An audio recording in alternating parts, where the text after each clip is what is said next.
So this is going to be a kind of a primer and a how-to for pain relief. So the reason I'm making this video is to try and be helpful to you, but also, like, when I do this stuff, it's because I'm engaging with pain myself, and you'll find that people that give out like the best information or the best wisdom on a particular topic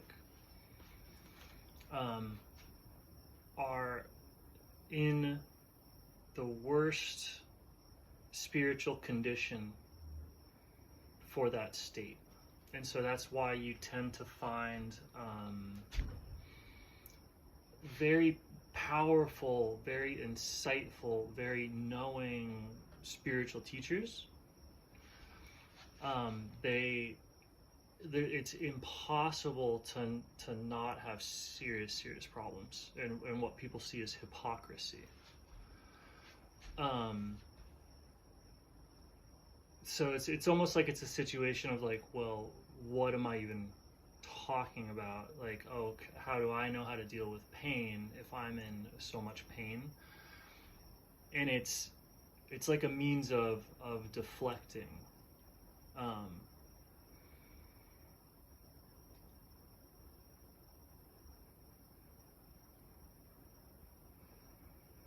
This type of aid or this type of assistance is like a means of deflecting pain off yourself. So that's why the first way to like feel better if you're in pain is to try and help somebody else who's maybe in worse pain. And you'll find that that's often why like instructional stuff and coaching and reaching out. And so this is like a very shallow version of it. Like, obviously, like, you'll notice that when you're helping somebody in pain in person, like if you're really truly helping them, as in like what you're doing is genuinely making them better, you'll notice that you experience no pain in those moments.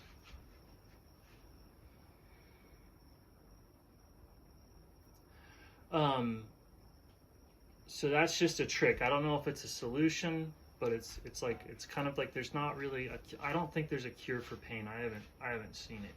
But that's one solution.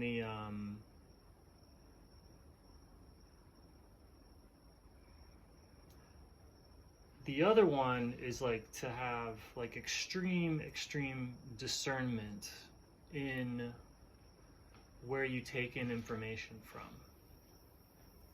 So you have to really like look at the person, slow down, calm down. That's another step to getting out of pain, is kind of calm down. Drop the anxiety.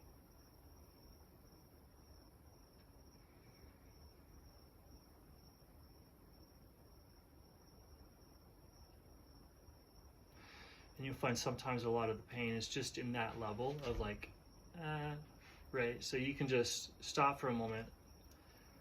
That calming is also where you go, okay, I'm in pain, so you need to go into a particular direction. You need to find someone or something that can help you with whatever the pain is or the problem is, right? So this is like very ambiguous, but it's like it's a pretty useful map no matter what. It might be the pain of I'm always doing exercise videos. It's like the pain of being not athletic enough, or the pain of not being physically adept, right? So a lot of people are in that sort of pain, and then you go and look at influencers and movement people or whatever. If you're in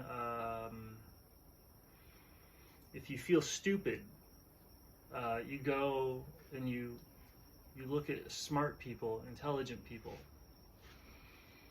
right? A lot of the times when life starts to go kind of bonkers and you don't know what's going on, you go, I feel stupid.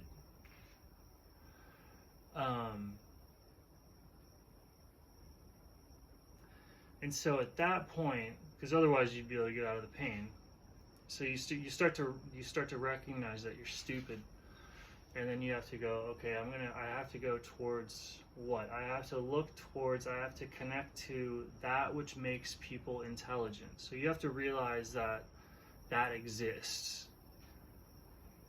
There's there's a thing and a direction and like a connection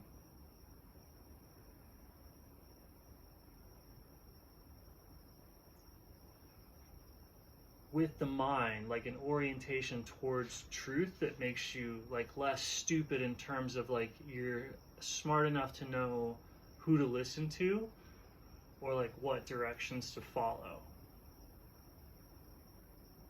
Because there's a lot of people trying to get out of pain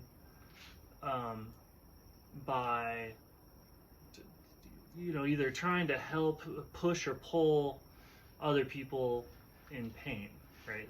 That's a large section of the economy. And so you'll kind of find that you're just in a sea of pain and everyone's trying to get on top of each other.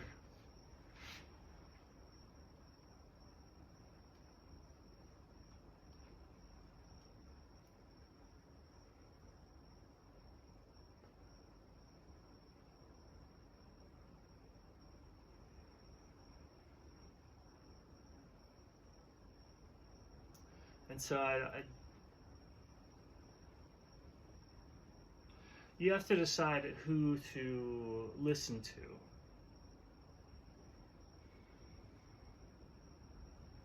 And when you do that, you have to like look at the person. You can look at the persona that they present online. You can look at their whole life.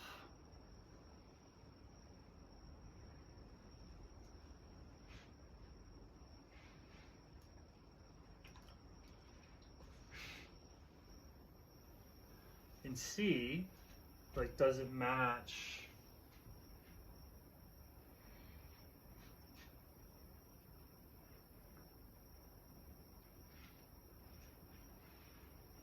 why are you in pain?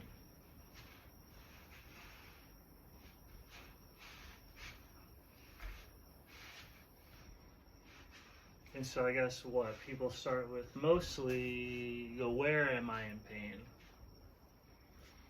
So let's say that the back is in pain.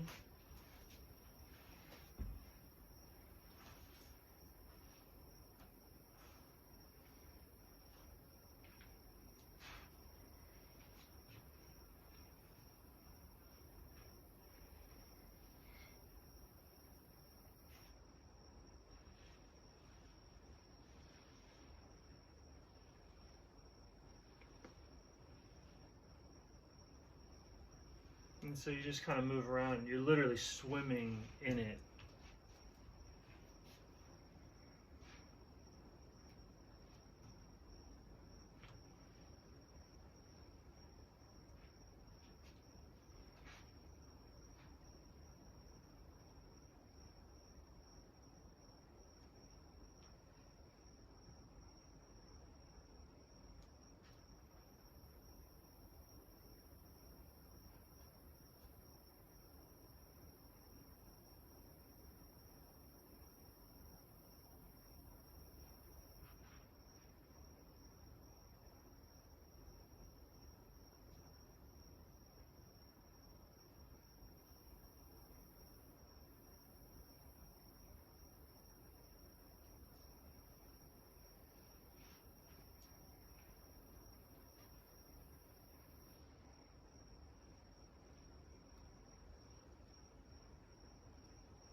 And so pain is just when we're absent from this.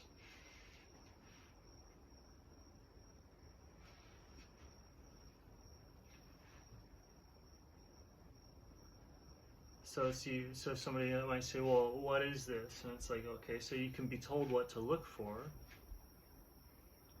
It's all people are telling you to look for, and I say that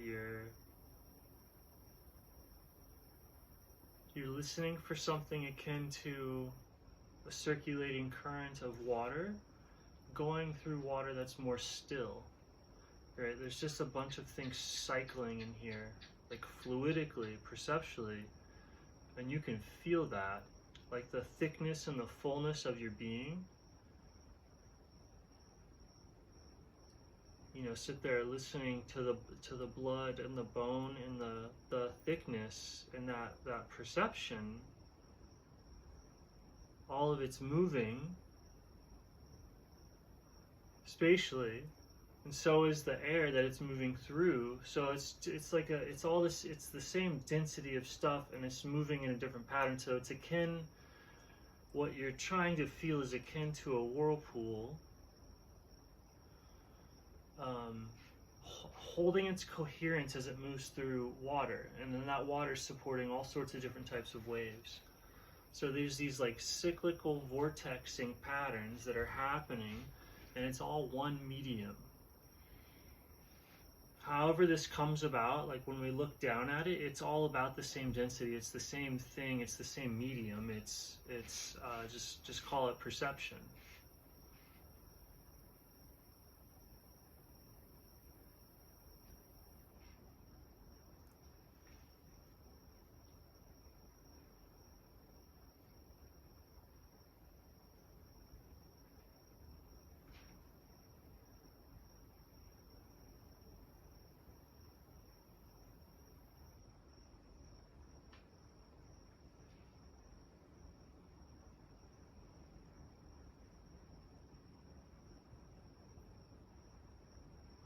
So when everything is one, similar to like, oh, here's a whirlpool and here's a whirlpool, and they have coherence, they can orbit each other. Oh, here's a wave. Oh, the wave is, the whirlpool is in a wave. So all these different events can happen. All these different patterns in being, they have a stability and a coherence similar to vortexing water. But there's lots of different ways to vortex. In like the four-dimensional space of an electron, or however you would describe that. There's a lot of different holding patterns. There's a lot of different vortices happening in the same medium. And the medium just, the surface of the medium just supports different types of wave patterns. Right? And it's kind of toroidal, like think of a wave pattern that's like a tornado, right? That's all water like moving through the same medium as the one that has a whirlpool, and then they both impact with waves, and then if like try and picture that one more dimension up, and you get super squirrely patterns that are capable of like forming and kind of interacting, but also capable of totally passing through each other, but not really, because as they pass, the information changes. But it all flows into one thing, just like water. So you're just a bunch of eddies. There's eddies upon eddies upon eddies moving through the medium that is made of your eddies. Like you're moving from one moment to the next. The surface patterns are changing a lot, but your like medium, all the surface patterns have the same. It's like it's all the same body.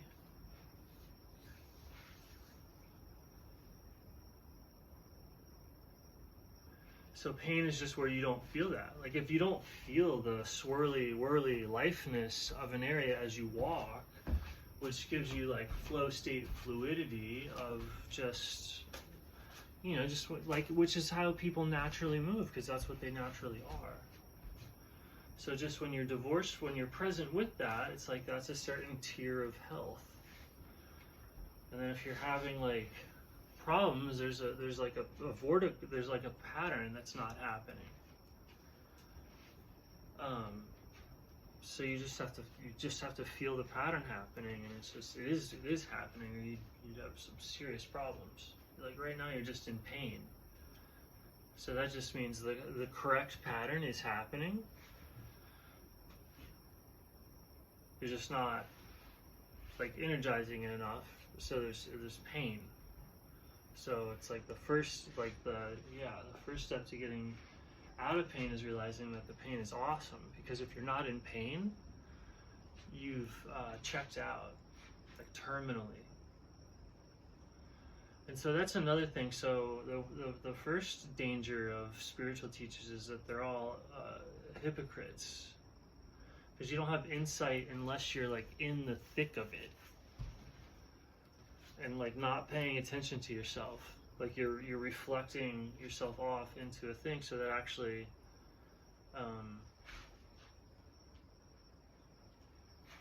puts you in like the. So there's that problem. The other problem is like, oh, the person's not in pain, they're truly out of it. They did it. Like, if the person escaped pain, they've checked out in some way. They have no responsibility, they have no connection to anything. And they'll say as much.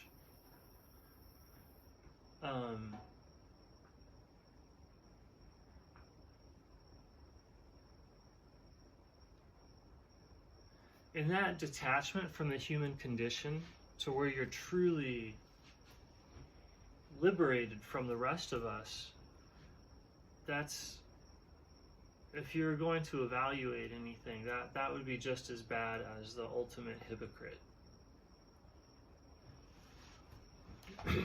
So as you're swimming around looking for help, you do have to notice that the people that have truly liberated themselves, it's just a pipe dream. They're not, their situation is not yours. Like, you are bound in this. They are free of it.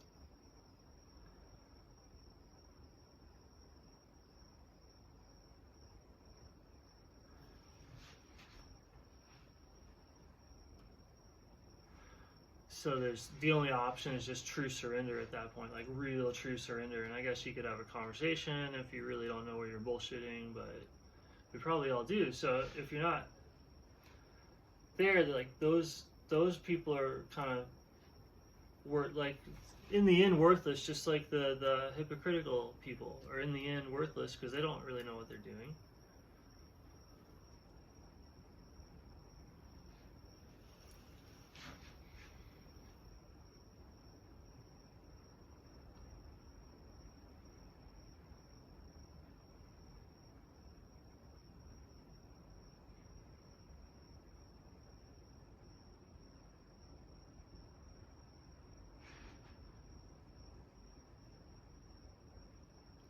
And so they know, these people, these influencers that want to help you from drowning, right? Oh, I'm bored. Here's my attention. These influencers, right? So influencing is just everybody trying to either help others get out of pain or get themselves out of pain by distracting, by looking at somebody else's pain. So when you look at somebody else's pain, yours goes away.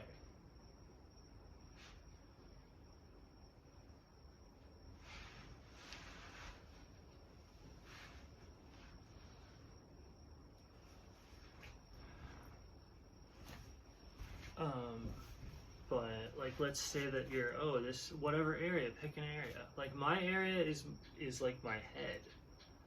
If I, for even a single moment, take my mind off the spaciousness of being,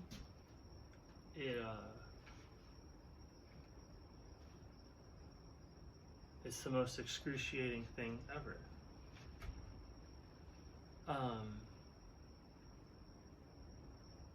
And some people don't have a struggle with that. It's like I don't have a struggle with weight. I do have a struggle with like an obese like mind, like types of neuroses, right?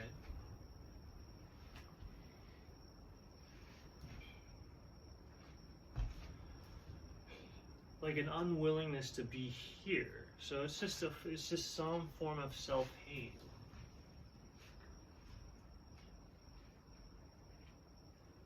So I go, because of something that happened, I deserve to be abandoned.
And so that feeling of aliveness in every area of the body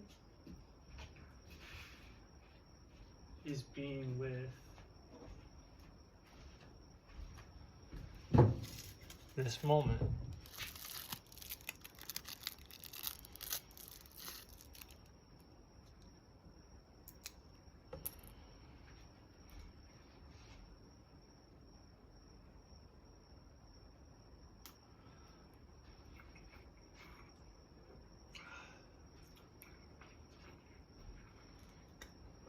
So let's say that you have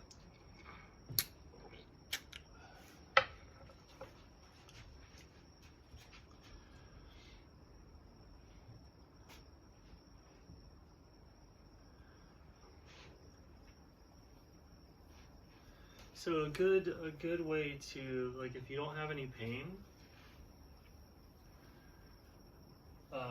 that means you've gone totally numb.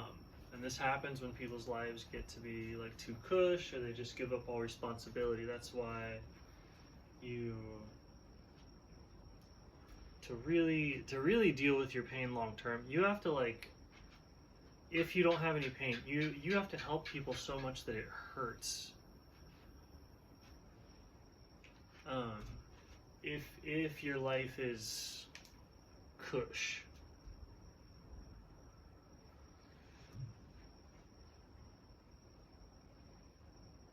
which is, that's the whole rich man eye of the needle. It's basically, you're wealthy where there's no pain, like where there's no stress, where there's no burden, where there's no anxiety, where there's no, like, all those areas are where you're numb, where there's no work. So it's like paradoxically, those areas are the ones where you're most absolutely screwed up. And then there's the engagement with the pain, with the reality, which is the we-ness, which is God. That engagement comes at the point of what we call suffering, which is like the body of man.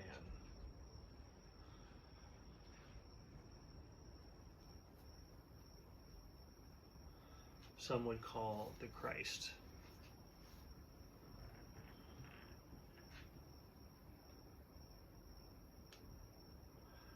Which is kind of a point in consciousness echoing out through time.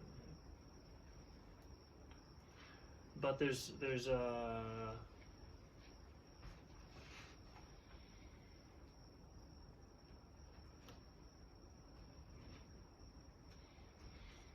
yeah, so if you don't have any pain, you have to set a goal that causes, like, the correct amount of pain, discomfort, embarrassment.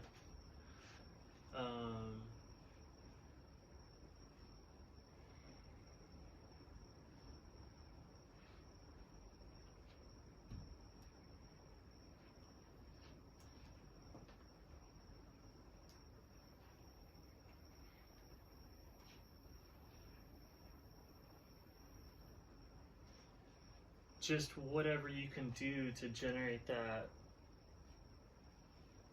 feeling of okay. Anyway,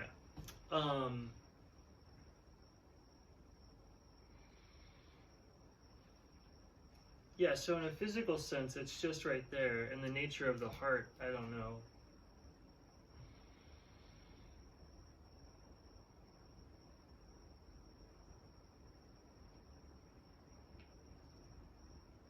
Or not the nature of the heart. There's, like, at the level of the body, there's all these little swirls and twirls and whatever. But just like all those swirls and twirls are in water, there's also these, like, larger kind of standing waves that are, it's kind of like, that's part of our body too. And so those would be things of, like, the heart. Or if the water's, like, moving in a particular current, those would be something maybe of the mind, or just different movement patterns of, like, that's what the body actually really is it's like a grouping, a constellation of, energetic vortices swirling around a central point, a central idea, a central narrative, a central goal, like a body, a heart. That's just this. That's the swirl. That's exactly just what's happening. So like if you aren't feeling that, it's going to be from pain or disassociation. The only reason you disassociate really is pain.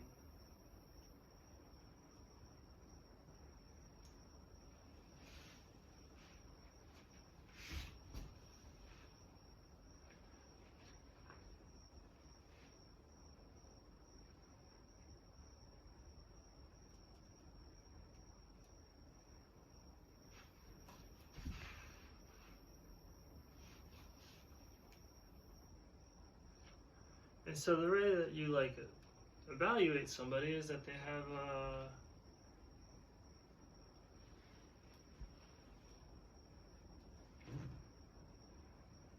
if they're still suffering and they're getting help.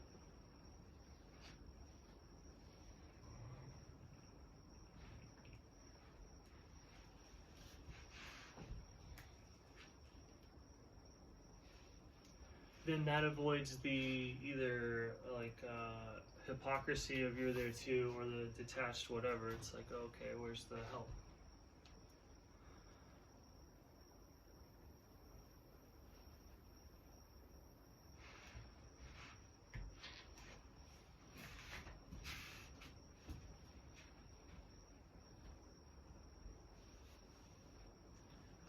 And so the help comes from a connection to the light of truth.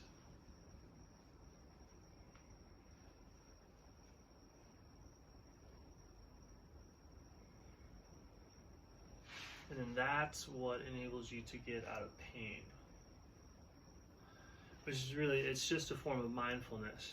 I don't know, in every case that I could possibly imagine, like where it's not, I'm just checked out, I'm like not suffering at that level.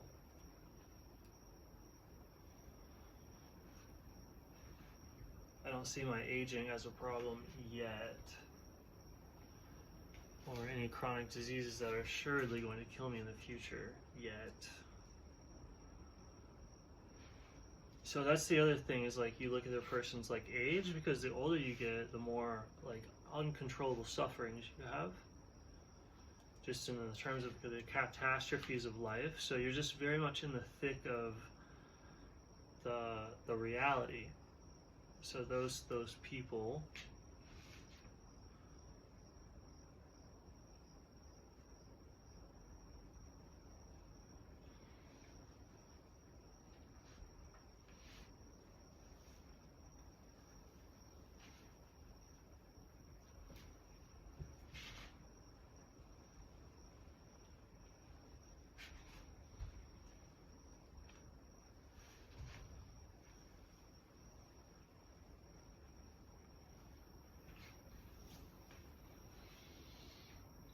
and so like the activity that you would want to do, like, oh, which movements do I do?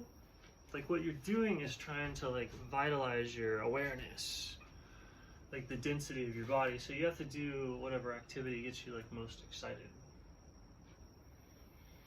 Like really excited to be there, because like when you're there, what are you? It's that aliveness and that vibrance, like circling and cycling through every cell, like all the blood vessels of the body. Like you're there, you're with it, you're there to that degree. It's not some meditative woo, it's how you actually exist.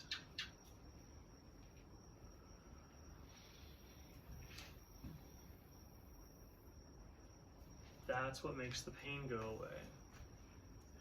Or a calming and a relaxing and an accepting into what is. That's a different type of body. That's like the feminine body.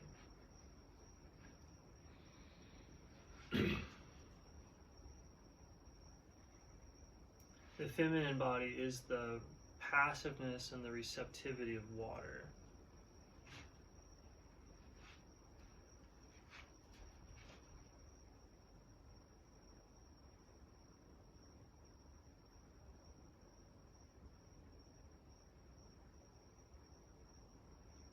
and then the masculine activity is the currents themselves, like what they are, the whirlpools, the wave patterns, the vibrations, the frequencies of those things. Like the frequencies of all these whirlpools is, you know, at a basic level, if you want to go into the science of it, it's like those oscillations of the fundamental particles is what makes up atoms, and then those oscillations make up DNA. And so you can think of all those vibrations moving, and then as I move, right, there's a trillion cells right here, like all made up of, you know, oscillating microcosmic orbits of molecules, right? And then all of a sudden, look, all 7 quintillion of them are orbiting around this point. And we go, oh, why are they orbiting around that point suddenly? Oh, because I decided to convey something, some meaning. So like the movement of a like unfathomable number, trillion vortices in the electromagnetic ether, the quantum foam, or whatever you want to call it, suddenly starts having these giant cyclical behavioral patterns, all while swirling in a day-night cycle, all moving through being.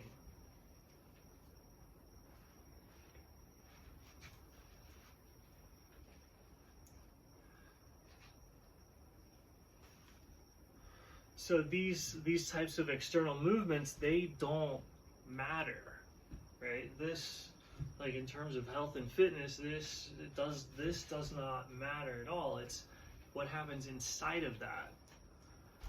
So like if you do something and the heart rate inside of the movement goes up, you get a change or an increase in the swirling of the ether stuff,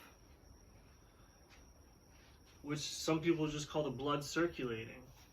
But the energy goes not just into the blood, it's in the oxygen. All of it gets pressurized. So on the inside of you, there's like an electromagnetic, or whatever you want to call it, a perceptual pressurization, an increase in the cycling of the breath. And then this happens, it goes everywhere.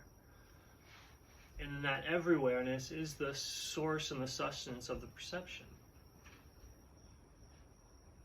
And then as far as we can tell, as you look into it, it's all the same, like fluid. It's just like the wave pattern is moving through it, exactly like you look at the ocean. And so it's just as weird as the ocean, like big waves. It's weirder than, maybe probably a couple dimensions higher. So this is a very simple wave pattern, like just a couple dimensions higher or lower, however you want to look at it. And you can view it just as like, oh, there's a wave. Oh, it's encountering another wave. But they interact as they go by, because it's like a wave made of currents too, so currents can run into each other. Things have pressure, feel that way. If there's current behind something, otherwise you can just kind of like,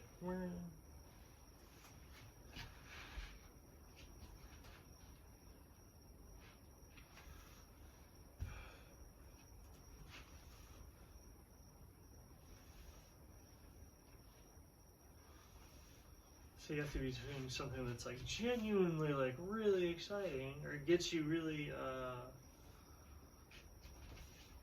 amped.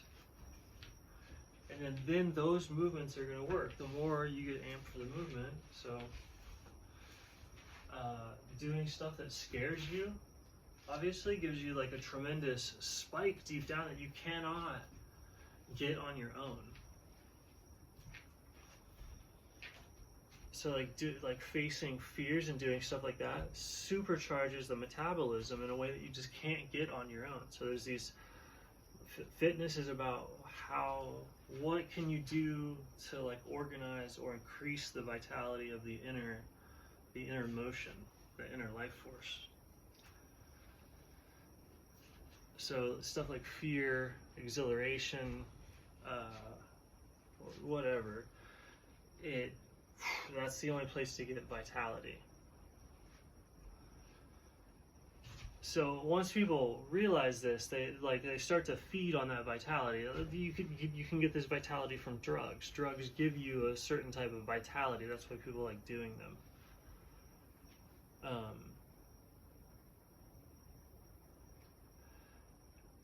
It's almost like people need to stop saying, "Oh, drugs are bad," and be like, "Okay, drugs make you too good. Like you're unbalanced." It's like you just have to. That's why people like doing them. It makes it like good. Every drug makes something good. It gives you more vitality in a certain way.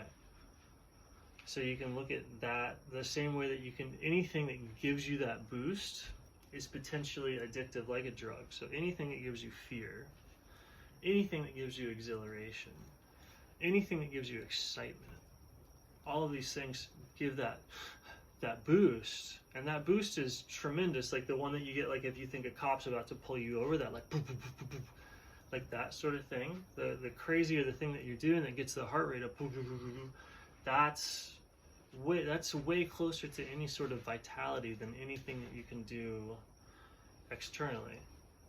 So getting to do performances in front of a ton of people, huge boost in vitality.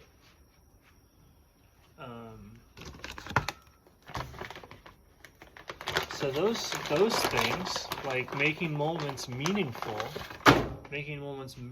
huge boost in vitality, like where you can sense the sacred, right? You don't have to go to the stadium or whatever. You can get the same inner boost of vitality from like spiritual places, spiritual people, big vistas, right? You can look at majestic nature. It gives you that, like you have to, and if you don't get that,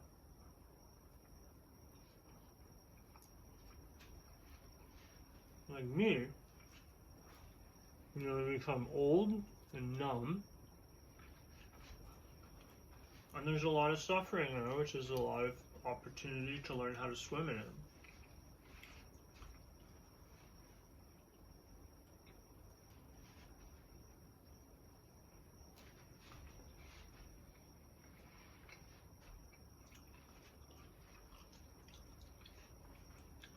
If I ever actually followed this advice, I know my life would be awesome.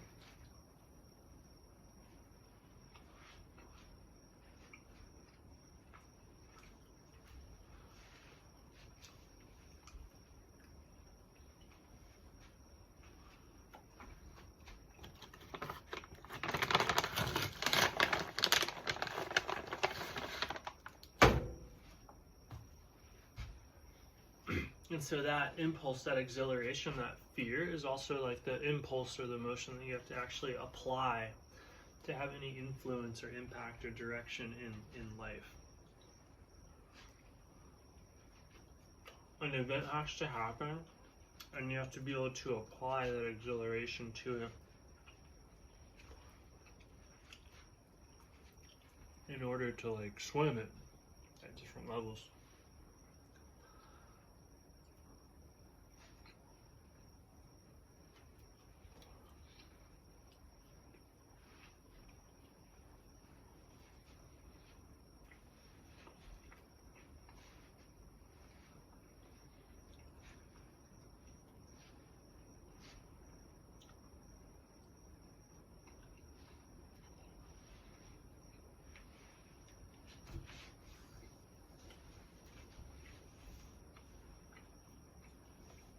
So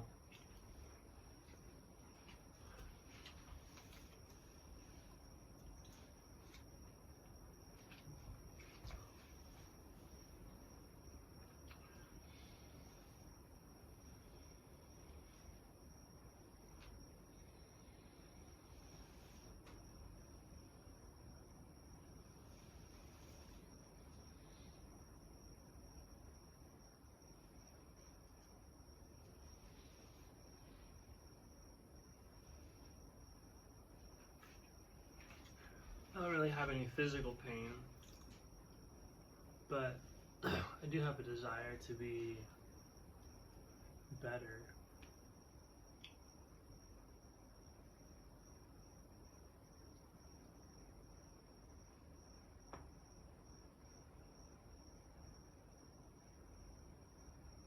So that makes it like psychologically painful that I can't do like a backflip on the grass.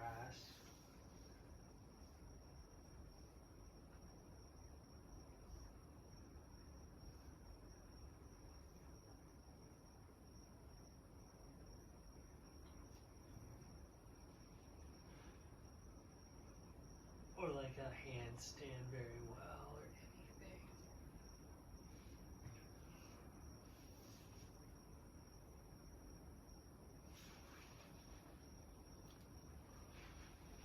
And then I use that pain that I generate for myself as motivation.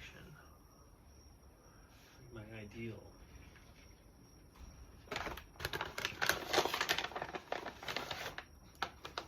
You know, you make it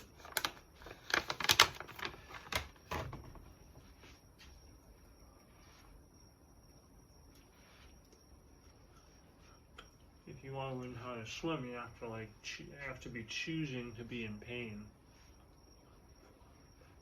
And so to choose to be in pain means to say that you have to say, oh, the reason I'm suffering isn't because of the way things are. It's because I have a goal or a destination or an ideal that I'm not.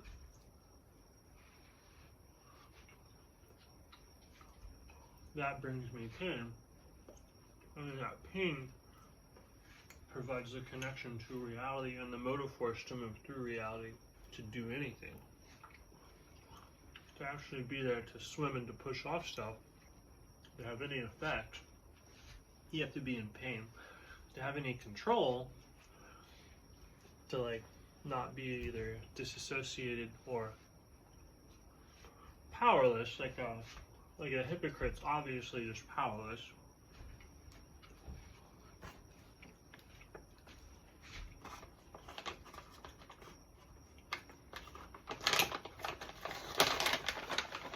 So not be disassociated or powerless.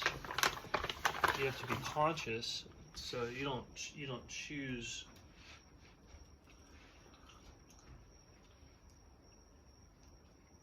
you have to say like, oh, I could be better. And have a separation from that betterness actually hurt you. And it's called contrition.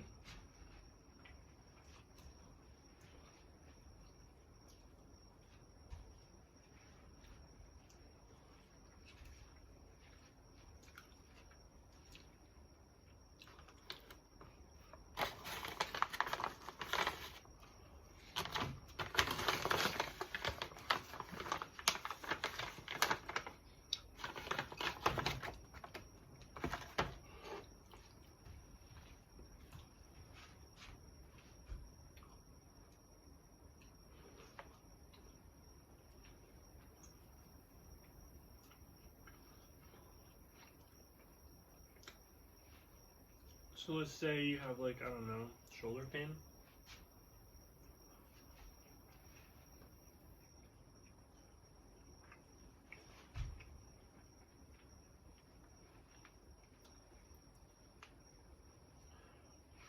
At a gross level, you can look at it as like, oh, there's a wave. It's like my body's a wave moving through the medium.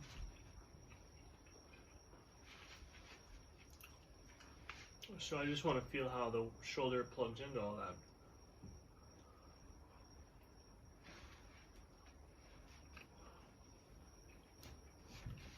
I'll often find that the weak or the injured part doesn't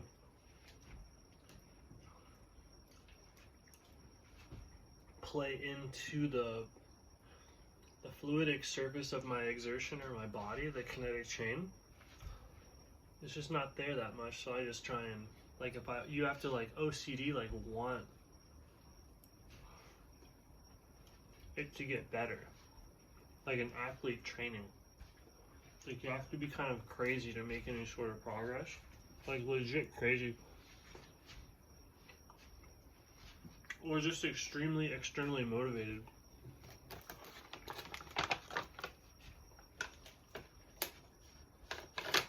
Because otherwise, then when we aren't, life generates the contrition of the emotional heartache, which is actually the traction that you need to do to move. That happens to cure disassociation of various sorts, which is worse than anything. So it's like ultimately all suffering is a blessing, because it's like the removal of a curse.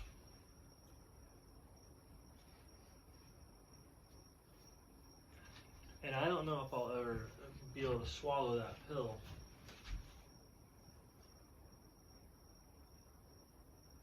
Personally.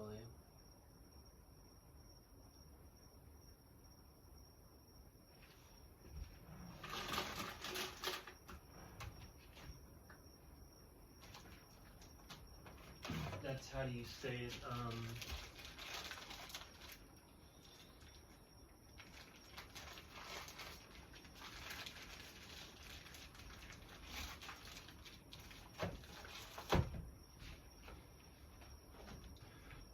That's a tough pill to swallow. You know?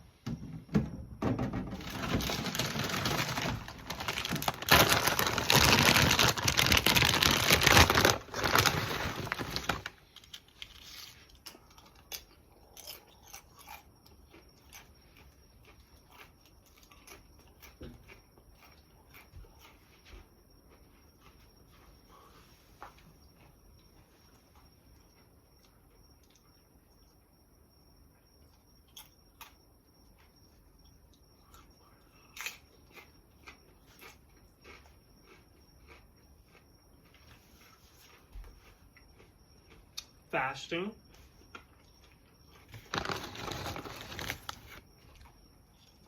Super easy way to generate a ton of suffering.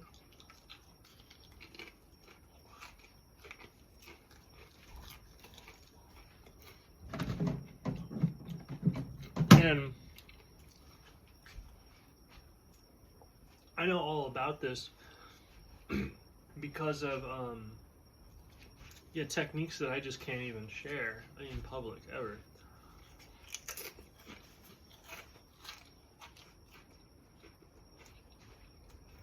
They're all probably way too dangerous to ever like market or illegal. No, not illegal. Yeah, not illegal.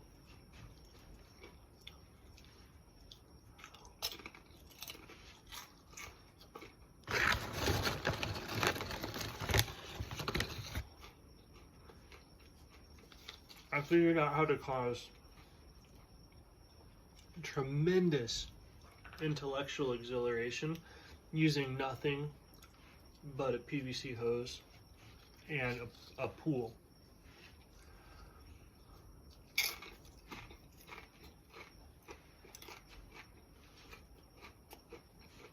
The mental high from it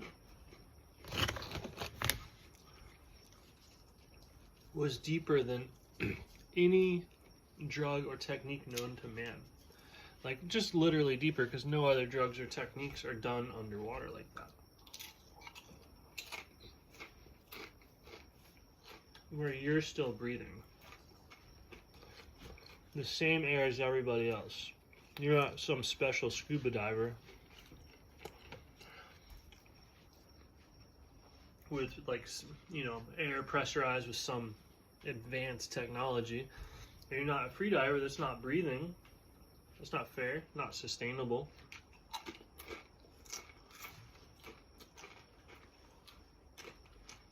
You're just breathing deeply, several feet deeply,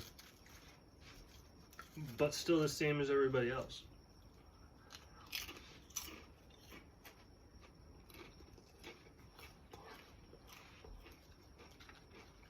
Oh, like cold shock.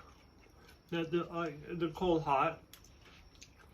That's pushing, that's cycling, that's capacitating your internal energy, which, again, helpful But if you're even at all excited about it, or like the only good thing about the cold is just the shock. Like once the shock goes away, it's cool. It's kind of good to keep the shock away.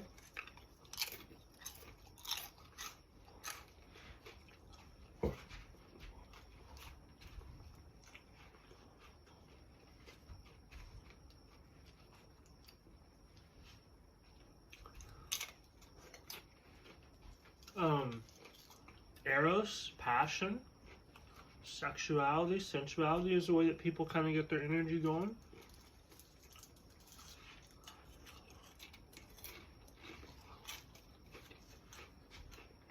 And so when you're low energy, you're susceptible to disease. So like thinking uses energy. And so that weakness makes people who think too much susceptible to mental illness.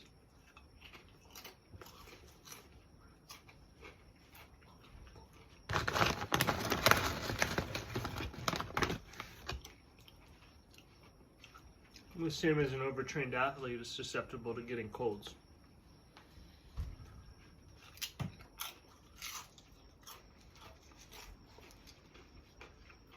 And so if any part of you slows down too much, it's susceptible to have the pattern breaking. It's the same as like looking at a current cycling, like what's a whirlpool? Current cycling. So if you imagine a whirlpool, how does it have to move through space? How does it have to move through water? It has to continue to cycle as it moves. You can do this in your bathtub.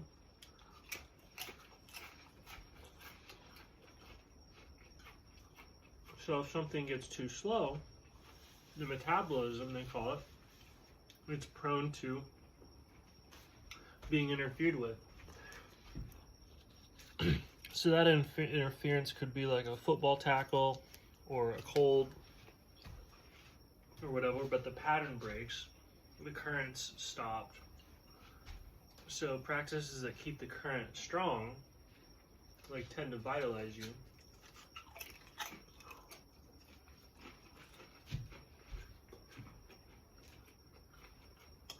And the rush, the exhilaration, the heart rate spike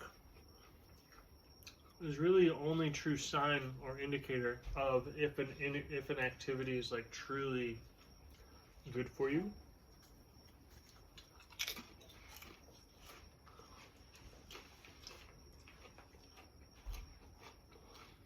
So that's what people are doing when they go for a run, when they go for a jog. It's systemic, and even when you're lifting, for that lift to be correct, there's a systemic pulse, pressurization, and an excitement if the weight's heavy enough or focused enough. That's what weights are really. You can get it heavy enough that it's like you can get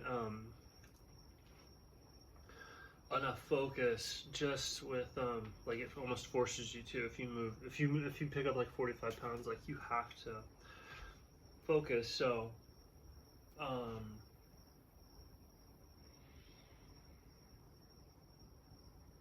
was I?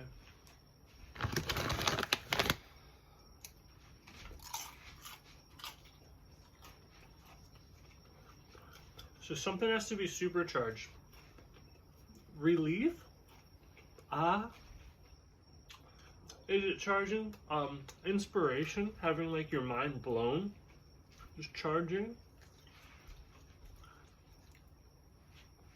Sometimes energy can shift levels or transform.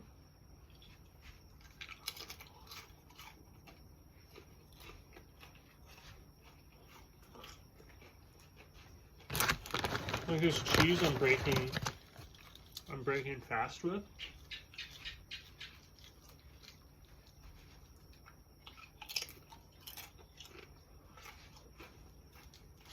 Changes form.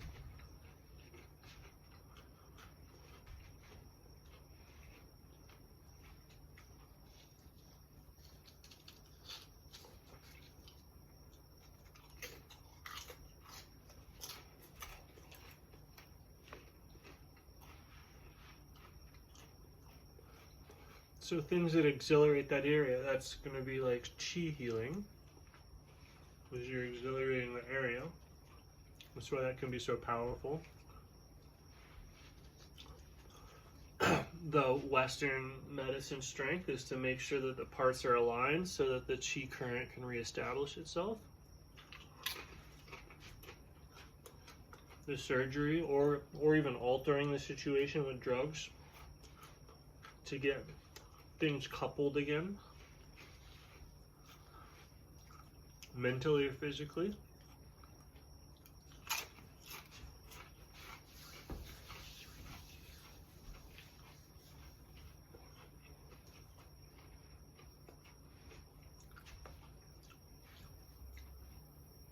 Or you can practice bringing everything as calm as possible to a stop. That's probably things like fasting, long suffering, endurance.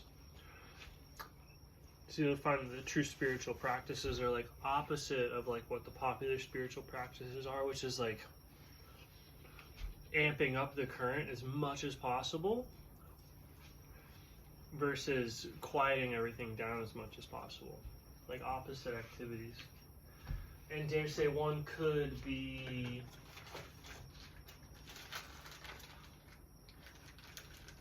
never in the middle.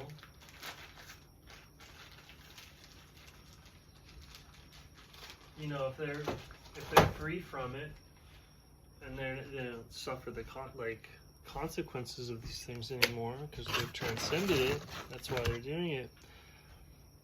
Then you don't need to listen to them anyway. Yeah.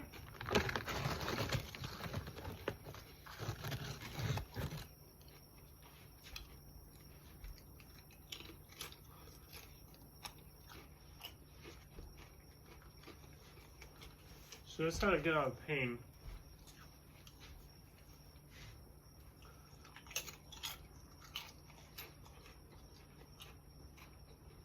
Some stuff people treat their pain with is bad. Has an overall bad effect or has an overall opposite effect of like what you're trying to go about. Inappropriate pain relief, like the abusing substances, abusing practices, abusing other people.